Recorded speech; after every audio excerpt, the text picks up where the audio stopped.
आज के इस वीडियोस में हम लोग पढ़ेंगे सीपीएसई क्लास 9 हाइट का chapter the sound of music का पार्ट 2 जिसका नाम है the shehnai of Bismillah Khan. तो चलिए एक्सप्लेनेशन स्टार्ट करते हैं। उस्ताद बिस्मिल्लाह खान नाम तो काफ़ी फेमस है और आप लोगों ने भी कहीं ना कहीं इनका नाम जरूर पढ़ा होगा। तो उस्ताद बिस्मिल्लाह खान अपने शहनाई को लेके काफ़ी फेमस है। Ustad Bismillah Khan was a great shehnai player in India. वो एक लेजेंड है क्योंकि उन्होंने ऐसा कुछ किया था जिसे करने का सौभाग्य किसी महान हस्ती को ही मिला होगा। उस्ताद जी ने इंडिया के पहले इंडिपेंडेंस डे यानी 15 अगस्त 1947 को एक नए भारत के जन्म के अवसर पर शहनाई परफॉर्म किया था। आप कह सकते हैं कि वो भारत के पहले क्लासिकल डीजे थे।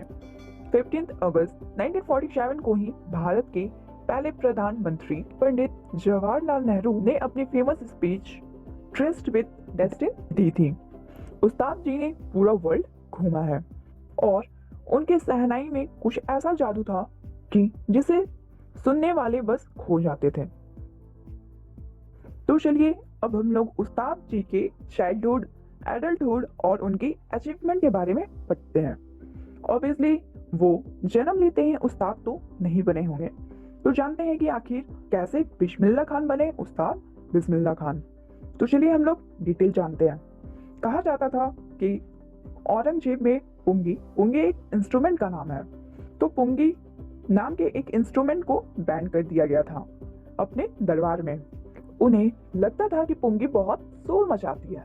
धीरे धीरे आसपास के राज्यों में भी पुंगी बैंड हो गई। कुछ लोगों का मानना था कि पुंगी वापस आ जाएगी, तो पुंगी तो हो चुके थे बैंड। तो एक प्रोफेशनल म्यूजिशियन फैमिली के बार्बर ने सोचा कि क्यों ना पुंगी की साउंड को इम्प्रूव किया जाए। वो जो बार्बर था वो काम वाम पे ध्यान नहीं देते थे, तो उसने सोचा कि क्यों ना पुंगी पे ध्यान दे दूं। तो उस वक्त उसने एक खोखला लकड़ी का पाइप लिया, पुंगी से थोड़ा बड़ा और चौड़ा। तो उसमें उसने 7 होल्स किए और जब उसने उन होल्स को खोल बंद करके एक फूंक मारी तो उसमें से एक गजब की मधुर आवाज आ रही थी। उन 7 होल्स वाली लकड़ी में से बहुत ही सॉफ्ट आवाज निकल रहा था। जब उसने ये इंस्ट्रूमेंट अपने शाही दरबार में पेश किया तो सारे के सारे लोग सरप्राइज हो गए। सारे लोग को ये इंस्ट्रूमेंट बहुत ज्यादा ही पसंद आया। अब न्यू इंस्ट्रूमेंट यानी न्यू नेम तभी डिसाइड हुआ कि सबसे पहले इस इंस्ट्रूमेंट को शाही दरबार में बजाया गया और इसे एक नाई ने बनाया है। तो शाही दरबार का शाह ले लिया गया और नाई का नाई, तो फिर दोनों को मिलाकर न्यू नेम रेडी होता है शहनाई। शो धीरे धीरे शहनाई की आवाज को बहुत ही शुभ माना जाने लगा। अब ऐसा क्यों हुआ? क्योंकि शहनाई में फील था, जिसकी आवाज को सुन के सारे लोग उस शहनाई की आवाज में खो जाते थे और इसकी वजह से ही शहनाई वेडिंग्स और टेम्पल में बजने लगी। इनफैक्ट नॉर्थ इंडियन के वेडिंग में शहनाई बजना तो आम बात हुआ करती थी। पुराने जमाने में शहनाई को नौबत बोले तो शाही दरबार के 9 शाही के इंस्ट्रूमेंट में से एक रखा गया था। इसका मतलब कि आप इमेजिन कर सकते हो कि शहनाई कितना इम्पोर्टेंट हुआ करती थी। वैसे तो आज भी आप लोगों को कहीं ना कहीं मंदिरों या शादी में बजती हुई मिल जाएगी और आज भी इसका बहुत ज़्यादा इम्पोर्टेंस है। सिर्फ मंदिरों और शादियों में शुभ माने जाने वाला एक इंस्ट्रूमेंट को स्टेज तक लाने की पूरा क्रेडिट जाता है उस्ताद बिस्मिल्लाह खान को, जिन्होंने शहनाई को पूरा वर्ल्ड में फेमस कर दिया है। आपको बता देती हूँ कि उनके जैसा शहनाई प्लेयर अभी तक कोई नहीं बन पाया, एटलीस्ट उनके बाद तो बिल्कुल ही नहीं।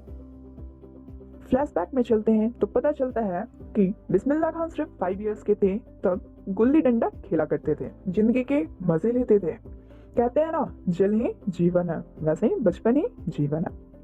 सो बिस्मिल्लाह खान हर रोज पास वाले बिहारी जी टेम्पल में जाया करते थे और वहाँ भोजपुरी चैता आरती गाया करते थे, जिसके लिए उन्हें एक बार भोजपुर के राजा 1.25 केजी के लड्डू गिफ्ट में दिया था।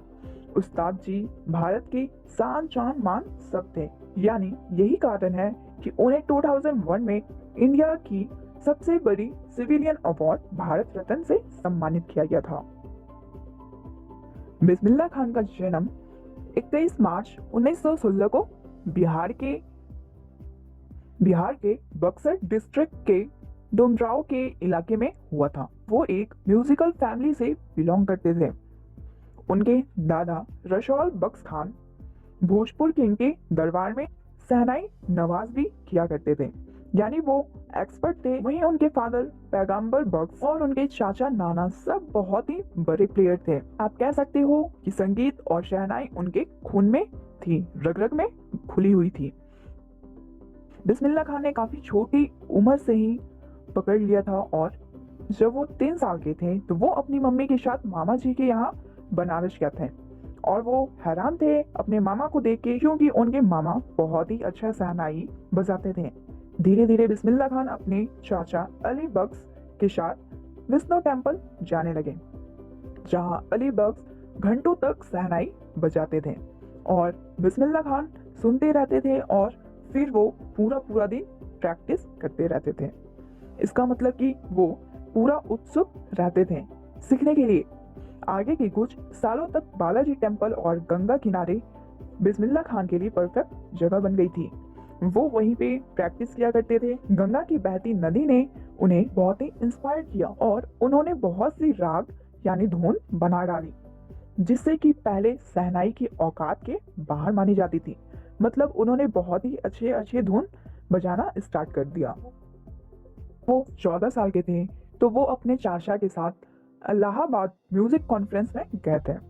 जब बिस्मिल्लाह खान ने अपने एक्ट पूरा किया तब उस समय के शहनाई उस्ताद फयाज खान ने बिस्मिल्लाह खान की तरफ देखा और कहा कि तुम मेहनत करो, काफी ऊंचाई तक जाओगे। जब लखनऊ में 1938 में ऑल इंडिया रेडियो खुला था तब बिस्मिल्लाह खान को अपना पहला बिग ब्रेक मिला और धीरे धीरे उनकी शहनाई पूरा भारत के रेडियोस में धूम मचाने लगी।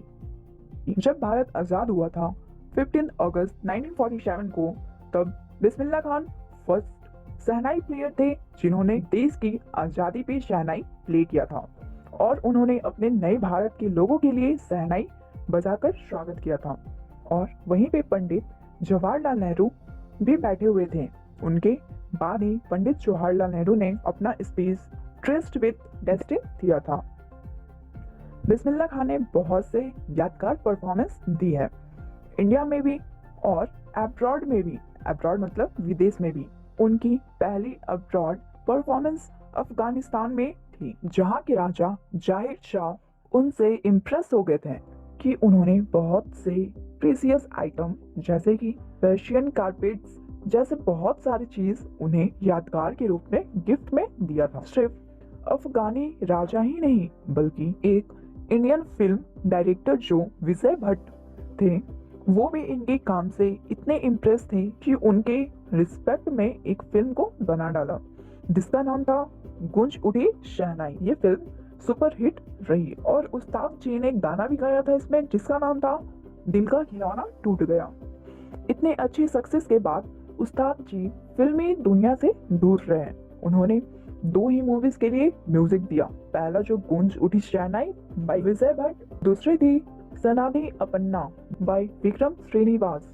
फिल्मों से दूर रहने की वजह उस्ताद जी फालतू के लिमिट और ग्लैमर को बताते हैं। अवार्ड्स और फेयरवेल तो उनको बहुत ही ज्यादा और जल्दी भारी मात्रा में मिली। यही रीजन था कि उस्ताद जी पहले इंडियन बने जिन्हें लिंकन सेंटर हॉल में इनवाइट किया गया परफॉर्म करने के लिए। आपको बता देती हूँ कि ये हॉल यूएस में है और बहुत ही प्रेस्टिजियस यानी गौरवपूर्ण, इसका मतलब बहुत ही बड़ी जगह है। उन्होंने world exposition in Montreal and Osaka trade fair में भी परफॉर्म किया था। इंटरनेशनली इतने फेमस थे कि ट्रेड नाम भी उनका नाम का एक ऑडिटोरियम भी रख दिया गया है। उनको पद्मा विभूषण, पद्मा भूषण और पद्मश्री भी समेत कई नेशनल और इंटरनेशनल अवार्ड मिले हुए हैं। लेकिन 2001 में बिस्मिल्लाह खान को भारत रत्न अवार्ड मिला। जब उन्हें अवार्ड मिलते थे तो उनकी आंखों में आंसू आ जाते थे।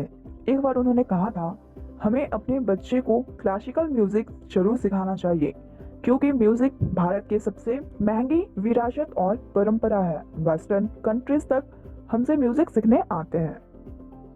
उन्हें प्यार से खान साहिब भी कहा जाता था। उन्होंने पूरी दुनिया घूमी, लेकिन दिल बसता था बनारस और दमराव में। इन दोनों जगहों की जगह कोई और जगह नहीं ले सकती थी। एक अमेरिकन स्टूडेंट ने बिस्मिल्लाह खान को बोला था, क्यों ना आप यहीं शहनाई स्कूल खोल लें और यहीं पे बस जाए। और स्टूडेंट ने ये भी प्रॉमिस किया था कि वो बनारस जैसे एटमॉस्फेयर एंड मंदिर यानी टेम्पल भी वहाँ बना देंगे। उस्ताद जी ने मजे लेते हुए उसे रिप्लाई किया कि मंदिर तो ले आओगे, लेकिन क्या गंगा नदी ले आ पाओगे? एक इंटरव्यू में उन्होंने कहा था कि जब भी मैं किसी फॉरेन कंट्री में होता हूँ तो मैं बस हिंदुस्तान को याद करता हूँ, और जब मुंबई यानी इंडिया में होता हूँ तो अपने बनारस और अपने पवित्र गंगा को याद करता हूँ, और जब कभी बनारस में होता हूँ दमराव का मट्ठा को याद करता हूँ।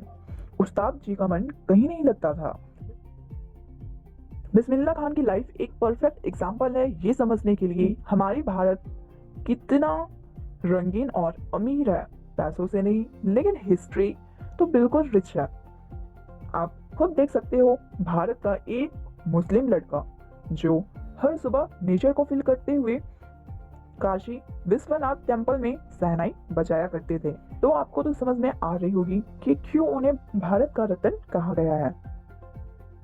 उस्ताद बिस्मिल्लाह खान की डेथ 21 अगस्त 2006 में हो गई थी। वो इतने बड़े हस्ती थे कि उनके डेथ को सरकारी तरीके से उनके अंतिम संस्कार किया गया था, और उनके रिस्पेक्ट में गवर्नमेंट ऑफ इंडिया ने एक दिन का हॉलिडे भी डिक्लेयर किया था। तो आप समझ सकते हो उस्ताद बिस्मिल्लाह खान कितने बड़े और महान हस्ती थे। आई होप आप लोगों को ये एक्सप्लेनेशन अच्छे से समझ में आ गई होगी। ऐसे ही इजी एक्सप्लेनेशन सुनने के लिए हमारे चैनल को सब्सक्राइब करें।